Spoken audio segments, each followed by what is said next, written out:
Que bom estar juntos de novo para a gente ir conhecendo cada vez mais a doutrina do caminho, que está restaurada. E é muito importante também a gente aprender a enxergar a doutrina em frases que os outros pronunciam ou que a coisa esteja fora da doutrina. Hoje, 11/11/22.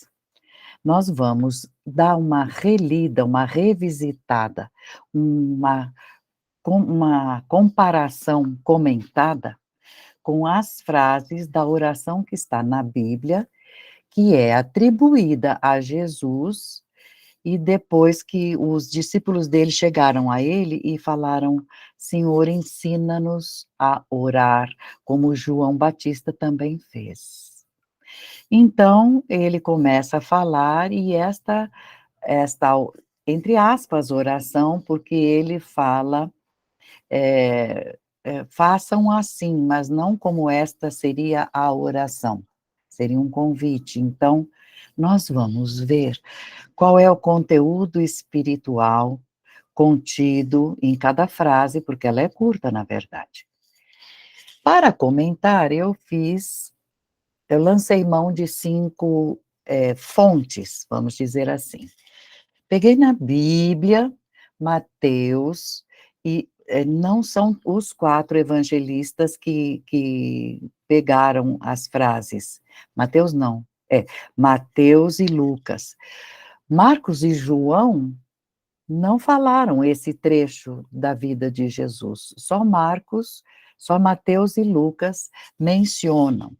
E te digo mais que entre um e outro também tem diferença, e é isso que nós vamos ver, o conteúdo espiritual desses momentos. A gente vai comparar, tá bom? Outra fonte que eu peguei é a coleção A Vida nos Mundos Invisíveis, que foi escrita na Inglaterra, bem no comecinho do século XX, mas bem no comecinho, 1900 e nada, assim. E ele o escritor, não estou falando do médium, o escritor é um monsenhor, muito famoso na Inglaterra no século XX. Escreveu livros e ele comenta muitas coisas que ele fazia quando encarnado e agora qual é a contraparte que ele encontrou no mundo muito interessante. A comparação de vida encarnada e desencarnada, trazida por este monsenhor inglês. Tem o livro em inglês também na internet, para quem quiser. Ele é de domínio público, muito antigo. Então, desses 6 livros, está bem no começo este momento que ele comenta essa oração. Ele fala sobre as orações, já já eu falo. E as 3 outras fontes que eu vou mencionar, 3, são o próprio Evangelho Eterno, que traz comentada cada frase, e também mais 2 poesias lá do fundo, lá do final, que se chamam Pai Nosso da Eternidade e o Pai Nosso da Maturidade. O Pai Nosso da Eternidade é todo em poemas, em versos, e o Pai Nosso da Maturidade é bem menor, é um resumo bem direto, colocando os conceitos de forma diferente. Então, a cada frase eu vou mencionar estas fontes, vamos dizer assim. Iniciamos sempre pela Bíblia, e na Bíblia, na primeira frase, é igualzinha, Pai Nosso que estás no céu, para os dois evangelistas. Mas o Monsenhor Robert, ele fala, antes de começar o comentário dele, a frase que ele escreveu exata é: antes que sigamos adiante, devo deixar claro que qualquer um pode ter sido o autor desta oração, não necessariamente usando as palavras que ele usou. Não. Qualquer um pode ter sido o autor desta oração, Porém, Jesus, com o seu grande conhecimento espiritual, não foi. Jesus não pode ter escrito conhecendo de doutrina o que ele conhecia e o que ele ensinou. Presume-se que Jesus sugeriu podem ler que está lá, aos seus discípulos, eu vou fazer a sugestão de que eles deveriam orem desta maneira, não necessariamente usando estas palavras que ele usou. Ele deve ter colocado algumas palavras para exemplificar e alguém, na hora que foi escrever, colocou diferenciado ou diminuído, enfim. Mas ele, quando fala sobre as orações, ele percebe, visitando as igrejas, que orações precisam ser concisas. As pessoas precisam ter um entendimento pleno do que estão falando, para que as frases saiam de forma robusta, cheia de conteúdo espiritual, mental.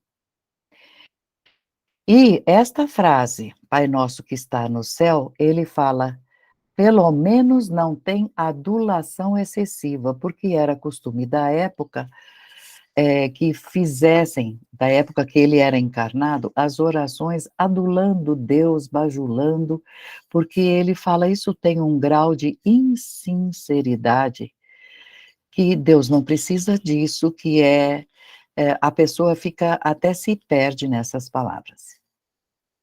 Então, esse é o primeiro comentário que ele faz, e agora vamos ao que está no Evangelho Eterno. Jesus ensinou que Deus é Espírito e verdade, e que Deus é onipresente. Onipresente, onisciente e onipotente. Oni significa tudo, o todo, totalmente. Onipresente, ele é totalmente presente em todos os lugares, infinito afora, porque todo o cosmo é emanação de Deus. E ele tudo vê em secreto dá, segundo as obras de cada um.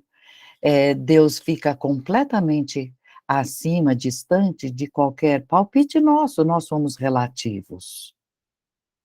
E outra, colocar Deus, ele cogita colocar Deus num lugar, Pai Nosso que está no céu, então ele não está na terra por lógica. Então, alguma alteração, não estamos dizendo que era assim, sempre se coloca que aqui houve alguma adulteração. Porque colocar Deus como uma pessoa antropomórfica, estar em algum lugar, também é colocar uma personificação, um personagem, Deus. Então, também está um tanto estranho considerar que Deus possa fazer isto. Estando no céu aqui do Brasil, estaria onde do outro lado do planeta? Ou se está no céu do planeta inteiro, aqui estamos num oco do próprio Deus. Então, isto é questionável, né? Então, deve ter havido aí alguma mãozinha aí que tirou o conceito certo, que Jesus deve ter colocado. Então, retomando, Deus está na intimidade de tudo, de todos, em todos. Ele é o centro emanador, o sustentador do infinito. Ele é o destino final, para ele nós estamos retornando. Então, é por ignorância que muita gente aceitou que isto é certo e até levantam a cabeça para fazer a oração, mas pensando melhor, mais profundo, dá para entender perfeitamente que esta frase falta um pedaço, ou a pessoa que fez esta passagem, esta tradução, pulou colocou palavras não adequadas. No Pai Nosso da Eternidade, no final do Evangelho Eterno, há esta estrofe, que eu não vou ficar lendo para não pronunciar o nome de Deus em vão, mas chama a atenção de que Deus é o divino espírito emanador, onipresente, que eu acabei de falar, e as leis dele, Deus, resumem o amor, a virtude, e que a gente, convidando a gente para isto. Então, está no céu e uma coisa parada. Então, esse acerto para que a gente entenda como deveria ser o certo. E no Pai Nosso da maturidade, que resume, ele coloca a frase: Pai Nosso que sois o céu, espírito e verdade, no íntimo de tudo e todos. Pronto, resumiu. Passamos à próxima frase, voltando de novo à Bíblia, de novo Mateus e Lucas, todas as frases da Bíblia são deles. Santificado seja o vosso nome. E também a palavra do Monsenhor Robert, ele fala, começa com o breve santificado seja o vosso nome, mas ele comenta, eu tiraria esta parte, porque ela não é essencial, poderia ser omitida, ele, o autor do livro, o autor espiritual do livro.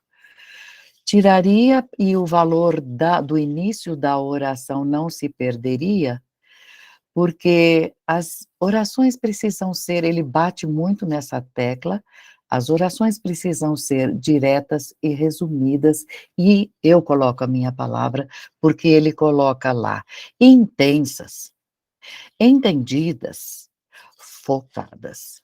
É essa qualidade que ele sentiu falta quando percebeu que na própria igreja onde ele trabalhava as pessoas se distraíam. Decoravam, porque era mais longa, e ficavam prestando atenção em volta da sala, do salão, enfim, e ele fala, se fosse mais curta, mais direta, bem frontal no pedido que vai ser feito, teriam mais alcance, chegariam até nós aqui no mundo espiritual. Aí, santificado seja o vosso nome, é criticado, não, é chamada a atenção, porque eu não digo crítica. Aí está parecendo assim, que seja, parece uma ordem, que as pessoas sejam obrigadas a santificar. As pessoas não têm obrigação nenhuma, porque o santo, o sagrado nome do nosso princípio, ele não depende da santificação de ninguém, ele é. Nossa, se os homens, veja, nós estamos no ano 2000 e tanto. Se dependesse de santificação dos moradores deste planeta, Deus seria muito pouco entendido, alcançado, enfim. Jamais Jesus teria dito isto, como que ordenando. Então, esse é o comentário e fica assim. Na poesia, está colocado o seu sacro nome, é santo por essência. Não precisa ser pedido que seja santificado, porque ele dispensa os comentários de algum humano, né? Mas ele completa nessa estrofe que quando o homem for bom na essência, os homens todos, bons na essência, aí o amor triunfará e todos chegaremos a ele, Deus, sem precisar santificar o nome. A gente torna sagrado a nossa filiação, voltando a ele. E no Pai Nosso da maturidade está, vosso nome é santo, por si mesmo. E vossos filhos vão reconhecer isso, porque a evolução vai levar a isto. Explicando como seria bom entendermos do que deixar esta coisa, seja feito isto, uma ordem, sim? Mas ninguém está menosprezando a ideia porque foi talvez até uma boa intenção, só não foi correta a expressão. Uma coisa que eu encontrei de diferente, Mateus e Lucas falam: "Venha o teu reino". A frase deles é muito mais simples: "Venha o teu reino", dando uma certa ordem, né, "Vem, venha o teu reino". E na vida, nos mundos invisíveis, o Monsenhor comenta que esta frase "venha a nós o vosso reino", ele teve a percepção da época que ele fazia as explanações, tudo, e depois quando ele vai nas orações da parte espiritual, ele percebe, na mente na maioria das pessoas, esta frase não tem um significado que eu posso ficar imaginando, porque talvez alguma coisa é de esperança. Eu vou ter a esperança de que eu vou conhecer Deus. O reino espiritual, vai vir de Deus e vai ser espalhado aqui na Terra. Alguns interpretam assim, mas de qualquer forma, é um vazio de conteúdo, porque não ficou assim como foi feito isto. De que forma foi feito? Então, ele fala assim, ele não ensinou ninguém, inclusive ele escreveu essa coleção porque ele falou que percebeu que mentiu a vida inteira, porque deu garantia de que não existe mundo espiritual, não existe vida. Então ele fala: "E agora? Venha o teu reino". Seria o reino dos cristãos? Seria uma vida cristã, para ser vivida numa perfeição de pensamento diferenciada para aqueles que são cristãos? Aí ele fala: "Fica no ar a cogitação". É uma cogitação clara sobre dúvidas. E os pagãos? E os que não são batizados, os que têm outras religiões, bilhões de pessoas no planeta, os que praticam a comunicação, ele comenta inclusive com o mundo espiritual, falando espírito para espírito. Sempre foi falado no século XIX que é coisa do diabo, e agora estou eu aqui, Monsenhor Robert, comunicando minhas ideias para o mundo encarnado. Então, o mundo espiritual não é exclusivamente cristão, eu estou podendo falar, cá estou, os habitantes estão ali, neste ou naquele reino, conforme os 7 céus, são vários reinos, indiferentemente de terem sido cristãos ou não, o que vai valer, e a gente sabe, é o comportamento, e o mundo espiritual contém nesses reinos de luz, que ele foi para um reinado muito bonito, porque é a moral, é o amor praticado, né. Não importa que religião teve. Então, tanto nos reinos mais elevados, ele explica, quanto nos mais baixos planos, lá em todos os lugares desses, tem gente que sustentaram todo tipo de pensamento não cristão. Estes não cristãos estão nos altos planos também, nos baixos também. E aí ele fala: "Enquanto eu estou escrevendo isto, eu ouço a objeção. Então conta para nós como é realmente o reino de Deus".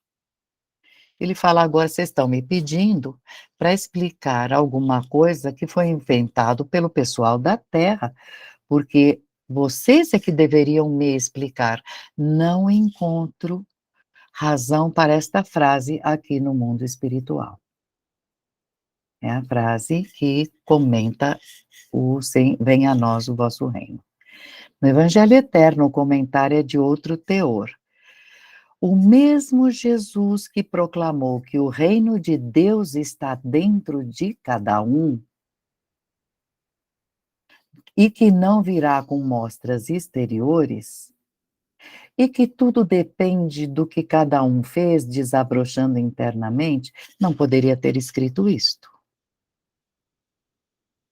Ele sabia e sempre soube que é necessário que a gente marche no sentido da verdade, do amor, da virtude praticados.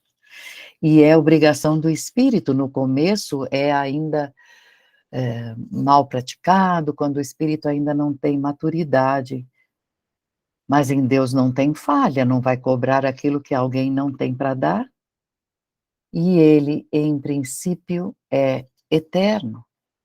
É perfeito, imutável, onipresente. Então, esta frase, somos nós que iremos ter o reino desabrochado em nós, com luzes, tornando o nosso perispírito cada vez mais luz, sim, e deixar esses livros e com pessoas, inclusive, que ensinam buscar Deus lá fora, não, não deveriam fazer isso, porque cortam o caminho nosso mais natural de buscar dentro, conversar dentro, na maior intimidade.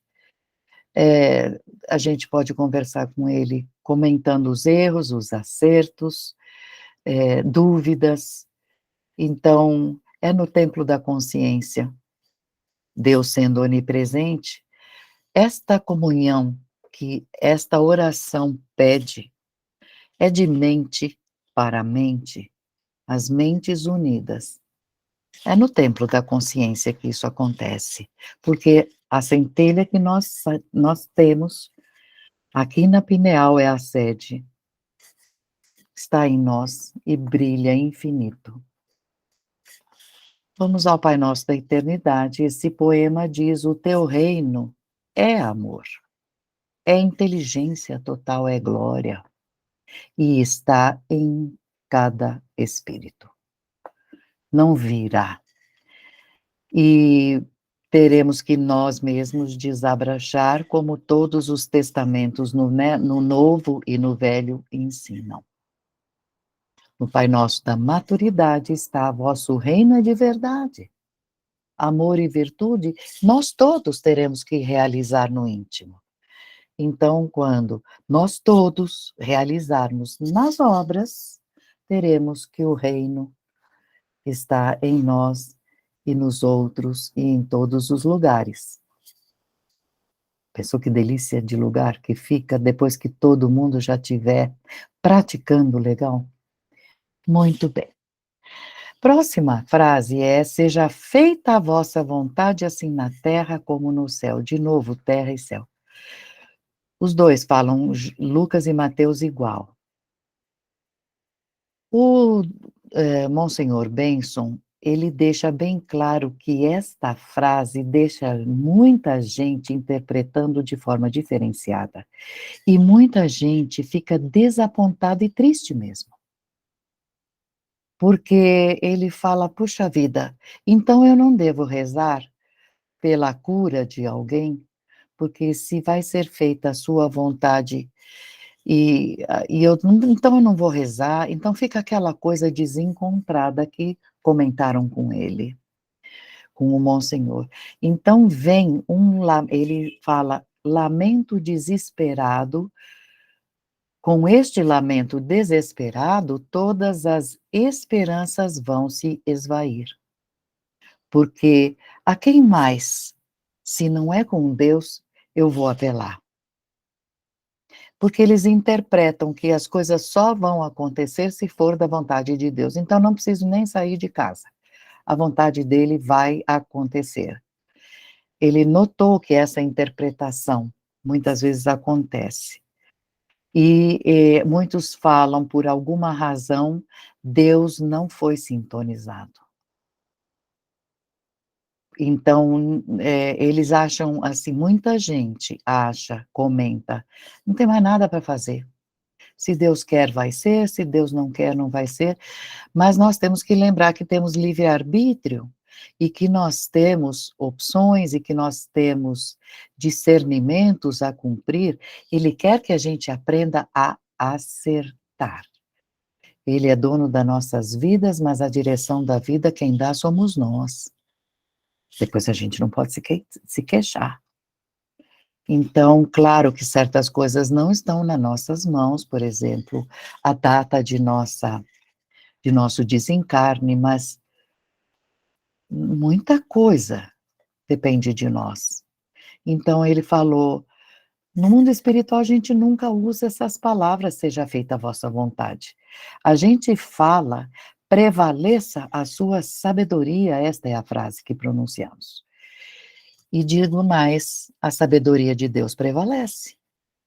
Em cada instante e sem falhas, porque se manifesta através de seus filhos maiores, delegados dele. Então, Deus que não aparece individualizado jamais, não é antropomórfico, quando quer enviar algum conselho, alguma explicação, alguma algum alento, ele envia um delegado. E a resposta chega instantaneamente. E nem que seja um sim ou um não, quem reza gostoso tem sua resposta, isso a gente já sabe. E vocês aí, habitantes destes planos, não o de onde ele está, ele fala, vocês ainda não levam isso em consideração.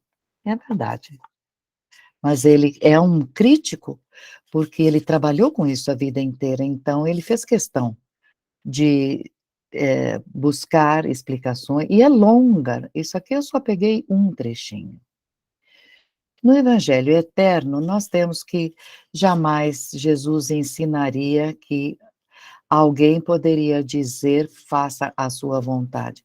A vontade de Deus é a absoluta justiça plena. Quando está fora de alguma coisa, ela vai ser feita ou não, e aquilo que saiu fora do que Deus espera, a justiça vai se manifestar. Então, não se deve colocar a vontade de Deus em termos de alternativa. "Ah, seja feita, talvez sim, talvez não". Não, vai ser feita, porque são leis, as vontades dele são leis. E a lei de Deus, por exemplo, os 10 mandamentos, nunca passaria pela cabeça. Jesus falou: "Eu não vim para derrogar a lei, eu vim para dar cumprimento". Então não pode ter ambiguidade uma frase que justamente menciona a vontade divina. Então está parecendo algum humano menos sábio do que o próprio Jesus, que era o delegado para ensinar um conceito com mais precisão. No Pai Nosso da eternidade está: "Tua vontade é lei", porque é uma oração ao Pai. "Tua vontade é lei, está acima de conceitos humanos, nem tarda nem falta". Mas se houve erro contra a lei, vai oferecer oportunidade de reparação. Isso a gente já sabe, graças a Deus é assim, né, não? E aí a gente vai aprendendo e subindo na escalada. No Pai Nosso da maturidade, termina assim: "Vossa vontade será feita, e vossos filhos vão vir a ser espírito e verdade como ele, Deus, quer". Entendido, eu espero. Qualquer dúvida, mencionem, coloquem no site, enfim, para que eu possa dizer no livro 1 da coleção Vida nos Mundos Invisíveis, vale a pena ler a coleção inteira, na Bíblia, Lucas e Mateus, e no Evangelho Eterno, está lá todas as fontes e a poesia inteira, que eu não vou ler esses 2 poemas, essas 2 orações, porque não estamos pedindo, estamos comentando as frases para que elas ampliem e se tornem, infinitamente mais corretas. Nós vamos atrás do que Deus é, no conceito dentro do conceito de onipresente, onisciente e onipotente. Veja, assim na terra como no céu, assim na terra como no céu. Mas Deus estava só no céu no começo. Enfim.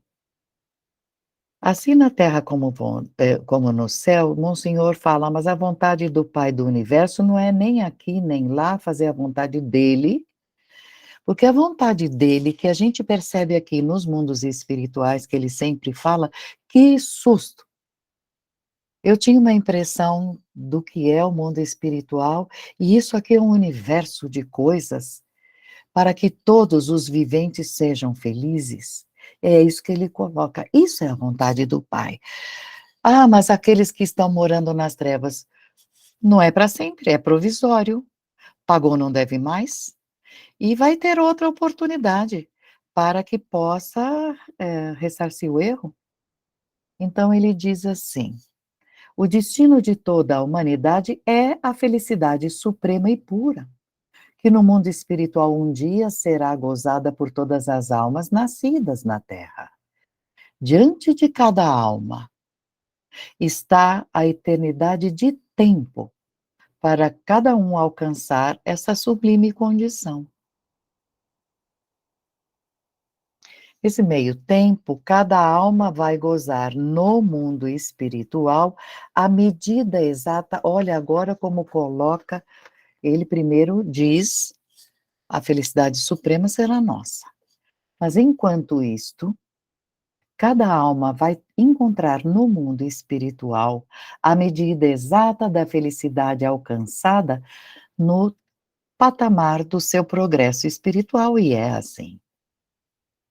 Cada um vai receber, morar, habitar, encontrar amigos num plano igual a si, do amor praticado. Então, quando o sentimento de que a felicidade particular está enfraquecendo, tem hora que a gente passa por isso, não passa? A minha felicidade não está tão feliz assim. Como se a felicidade estivesse perdendo o auge, no mundo espiritual é assim, chega o momento de considerar dar mais um passo.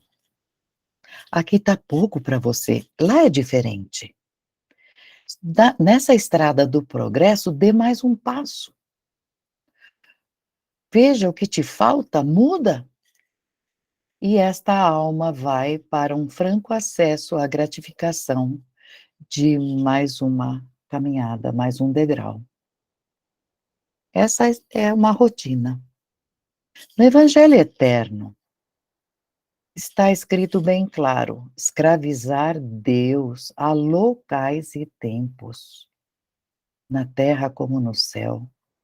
Isto é alguém que fez, foi algum homem sem conhecimento espiritual que fez, pretendendo escravizar Deus a essas restrições. Deus é infinito em todas as suas qualidades. Então essa é colocar Deus na Terra, como ficam os demais planetas. E o infinito todo, e as galáxias, a nossa, já tem quintilhões de mundos. E as outras galáxias, imensas, maiores que a nossa, por exemplo. No céu, na Terra, nós não vamos ficar aqui para sempre. Do sétimo céu para cima, é o oitavo céu que nos espera, é o céu intermundos. Então, colocaram Deus numa posição pequena. Não pode. Não é assim. Isso de fato ficou esquisitinho.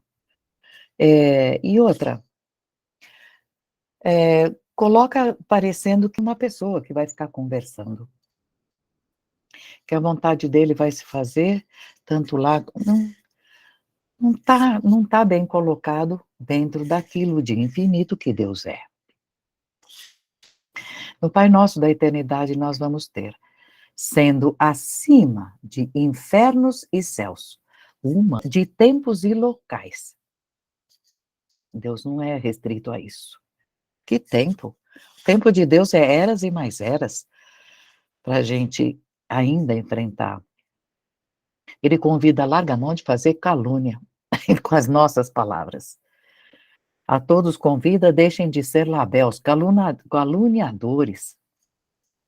Desabrocha o amor, Fica preso na glória que Deus é. Isso é o convite. E nessa frase não tem nem comentário no Pai Nosso da Maturidade. Chegamos na frase: "Dá-nos cada dia o nosso pão cotidiano".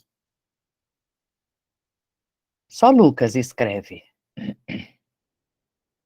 Eu nunca tinha visto essa frase, o nosso pão cotidiano.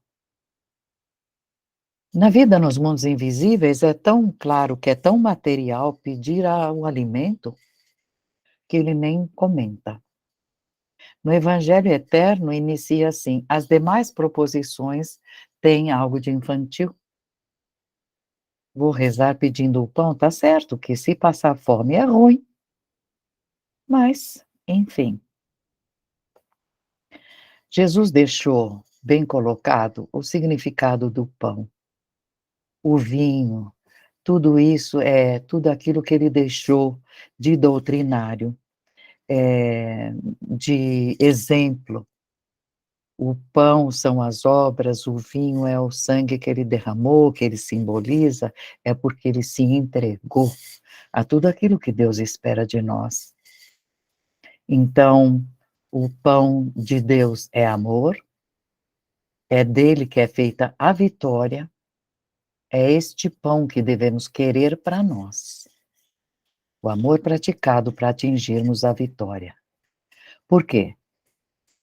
Porque do mundo, tudo aquilo que é do mundo passa, é peregrino. Nós, espíritos encarnados e desencarnados, temos que aprender a fazer pedidos que saltem para a eternidade também. Então, desligar de tudo que é material leva para a união vibracional. Cada estrofe é um testamento de conhecimento espiritual. Já no Pai Nosso da Maturidade está a explicação numa frase só. Vosso pão representa todas as graças, que é o pão espiritual, e todas as graças rendemos, procurando distribuí-las aos nossos irmãos. Aí, perdoa-nos os nossos pecados, está na Bíblia, pois também nós perdoamos a qualquer um que nos deve. Lucas. Em Mateus está diferente. Perdoa-nos as nossas dívidas. E Lucas é pecados. Perdoa-nos os nossos pecados. Pois também nós perdoamos a qualquer que nos deve. E das dívidas, assim como nós perdoamos os nossos devedores. Ninguém é caloteiro, né? Mas enfim.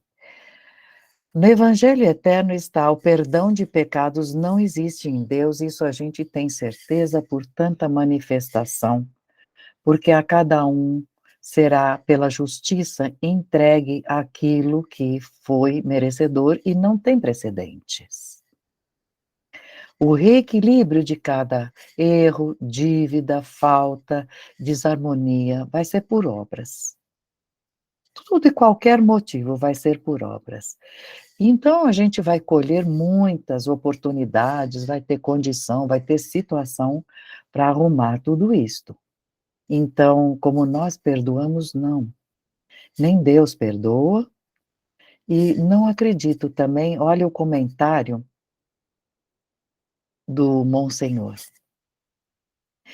Perdoai nossas ofensas, assim como perdoamos. Quantas pessoas, ele pergunta, podem seriamente, sinceramente, verdadeiramente dizer, enquanto estão recitando esta parte da oração, que perdoaram todos aqueles que o ofenderam?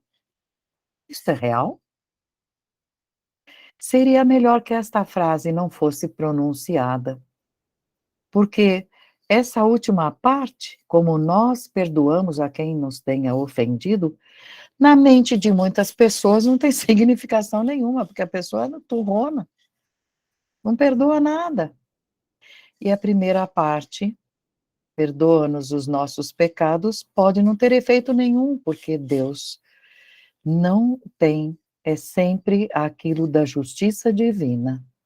Perdão, vai lá, finge que não aconteceu em Deus, isso não seria justiça. Não teria justiça em Deus se assim fosse. Então, na verdade, a continuação. O pai não pode ser ofendido, diz o Monsenhor.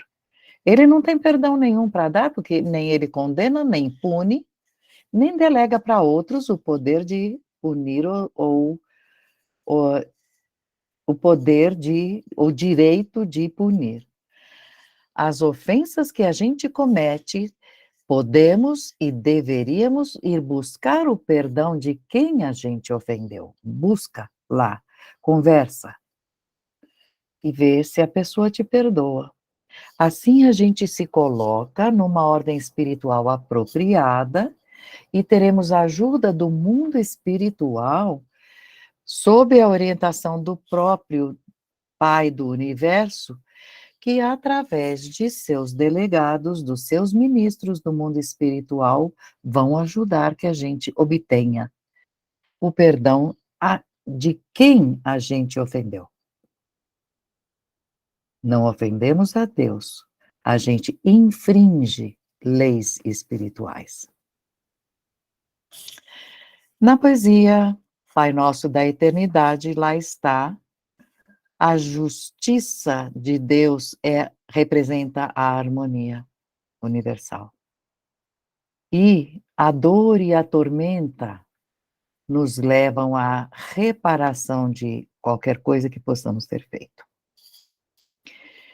E qualquer um se faz o juiz de si próprio, porque a lei faz com que a gente entenda o erro, e tendo essas experiências, é melhor que não se faça mais, que essa seja a solução. Não é com essas palavras, para entender. E no Pai Nosso da maturidade, ele fala, é no conhecimento, certeza e na bondade que a gente vai, na bondade, que é o amor praticado, que a gente vai se perdoar uns aos outros. Tenho certeza que eu ofendi muitas pessoas. Você sabe que, às vezes, até a gente escrevendo pelo WhatsApp, pelos aplicativos, não tem o tom de voz. Às vezes a gente escreve com um tom de voz suave, e a pessoa que lê com um tom de voz bruto. Já vi acontecer e é muito chato. Então, é bom que busque o perdão um do outro, que não haja encrenca entre ninguém, e assim, desta forma, a gente vai transformar a Terra. No capítulo 22 está lá a Jerusalém Celestial descrita do Apocalipse, lá no fundão, no finalzinho da Bíblia. Lá não vai ter sobrado mais ninguém ignorante, nem trevoso, nem sofredor. Por quê? Paramos de errar. Amor praticado, virtude, todos, vai ser muito bom. No Pai Nosso da Maturidade, é esta frase convidando a que a gente busque os outros para fazer a mesma coisa, certo? Caminhando para o final, a Bíblia diz, não nos conduzas à tentação, livra-nos do mal. Isso em Lucas. Aí termina essa frase em Lucas. Já em Mateus está, não nos conduzas à tentação, conduzas à tentação, mas livra-nos do mal, porque teu é o reino e o poder e a glória para sempre. Só mais tarde que eu fui ler na Bíblia, quando comecei a estudar a Bíblia, que eu encontrei esta frase. Bom, talvez é um dos mais graves conceitos aqui que demonstra um erro. Você vê, esse pedaço tem até a mais, então está faltando no outro, enfim. Porque é não deixe, pedindo a Deus, não me deixe cair em tentação, Deus está empurrando? Esta frase em inglês, para piorar, a tradução de forma direta é não nos conduza à tentação. Não nos guie, como se Deus estivesse pegando pela mão e levando até uma tentação.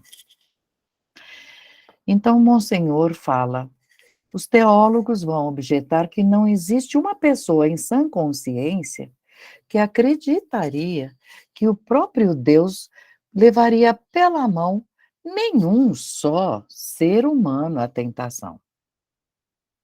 E esses teólogos estariam certos, sim. Ele não faz, não pode conduzir nenhum simples indivíduo à tentação. Mas por que pronunciar uma frase deste grau? Porque ela é entendida como malévola, como um Deus. A pessoa pode até ter tido outra ideia, mas o Monsenhor fala e nós falamos como o nosso cérebro entende. É uma coisa, é um Deus malévolo que ele empurra, não nos conduza à tentação. Então, se fica empurrando, é o caos. Então, teria significado totalmente oposto. A precisão e a exatidão são necessárias, é o comentário que o Monsenhor faz, porque nesta frase ele não encontrou e leva a um erro de conceito. O Evangelho Eterno diz assim: nós não vamos considerar tentações da parte de Deus. E isso já foi falado aqui e explicado.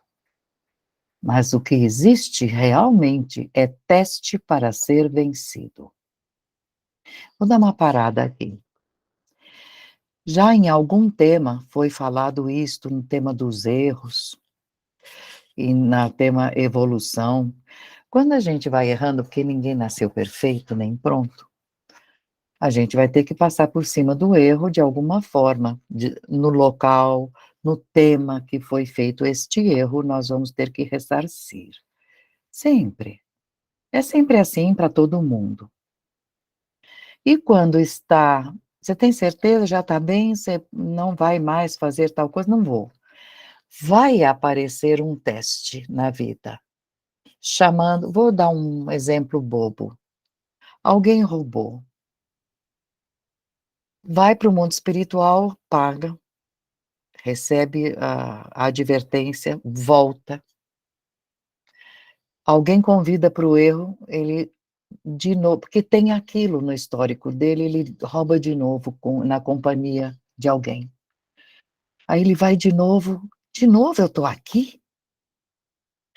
A outra vez que ele volta, que chamam ele para roubo, e não é uma tentação, é um teste. Será que ele vai ou não vai? Ele fala: não vou, eu já aprendi. Eu estou dizendo em 3 vezes para encurtar, mas eu já sei que é erro, não vou fazer. O que é do outro não é meu, então não vou botar meu olho. Não, eu vou pular essa, não vou. Pronto, passou o teste. Está prontinho para dar mais um passo. Porque são passos que são dados conforme a gente elimina a razão, o erro dali. Então vamos voltar. Que testes são esses? É como uma sabatina mesmo, uma prova, nós todos. Quando vamos pular de semiplano, daqueles mais de 35 mil que tem, não, quase 35 mil, é, são testes em menor escala, mas assim, não de menor complicação, mas são mais leves, porque vamos indo devagar, mas quando vai mudar de céu, que são 7, tem que ver se tudo está ok, porque para pular de um céu a outro, um limite de conhecimento, de moral, de amor desabrochado vai ser cobrado. Então, esses testes vão aparecer. O ano 6000 vai ser um ano de testes de novo nesta humanidade. Século 60. Muito bem. Voltando ao Evangelho Eterno, não é função de Deus vencer os testes por ninguém, para ninguém, quem quer que seja, nem para Cristos, nem é função de Cristo, nem é função de espíritos conscientes. Se alguém conhece a verdade e pratica o bem, vai ter ajuda para triunfar naquelas lutas internas. Vou repetir. Se existe uma luta interna, que eu não quero fazer isto porque não é certo, não passa no crivo de verdade divina. Mãe Maria não faria, eu que sou mulher. Isso é errado, não vou fazer. Mas vem aquele teste, para eu ter a chance de dizer: "Não, não vou caminhar em direção ao erro". Isso Deus manda ajuda. Não de forma direta, mas alguém, o anjo da guarda, Deus dá elementos, mas a realização tem que ser do espírito. Está bem explicado isso? Tem ajuda do mundo espiritual, o anjo guardião, por exemplo, mas tem gente que não ouve o que o anjo guardião fala e erra. Não era tentação, é um teste, não passou. A tentação interior é que é dura, é sempre pior do que aquela que vem de fora. Porque é nessa hora que vem a vontade, vou culpar Deus ou alguém porque eu me desculpei. Opa, opa, vontade proposital de se entregar a um erro vai dar a culpa para alguém. Você quis fazer aquilo, ou eu, ou enfim. É isto que Jesus ensinou acima de tudo quando ele deu exemplo. Não atirou responsabilidade em cima de Deus em nenhum momento. Podem ler os 4 evangelhos e mais os Atos dos Apóstolos. Não. Responsabilidade de Deus, não. As leis de Deus são conhecidas, o livre-arbítrio é nosso. Nós podemos dizer sim ou não aos próprios, às coisas que vão acontecer. A gente tem o direito de escolher, mas quem tem direito tem deveres também. E se assim não fosse, Deus seria surdo, Deus seria errado, maldoso. Tá cheio de gente dizendo esta frase do Pai Nosso e depois, eu cometi o crime, a carne é fraca. Tem gente que faz, reza e assassina em massa, são depravados. Todos nós sabemos que é assim. São lutas internas nossas. E Deus quer dessa forma. Conhece-te e realiza-te. Então, já indo para o final, na poesia Pai Nosso da Eternidade. Há testes, não tentações, e há que triunfar. Para todos conhecerem, Deus enviou, porque essa oração é conversando com Deus. O Senhor enviou revelações, dizendo que o reino ninguém vai realizar de fora para dentro, é de dentro para fora. Estão nos homens, dentro dos homens, a solução das equações. Então, que sejam as leis cumpridas e que nós, centelhas emanadas, vamos vir a ser unidas ao Senhor. Enfim, é maravilhosa essa poesia. E encerramos com a frase, por hoje encerraremos com o Pai Nosso da maturidade em sua frase final. Por serem vossos, Pai Divino, o reino, o poder e a glória, assim acontecerá, consoante anunciaste, através dos profetas que são vossos servos. Juízo para todo mundo.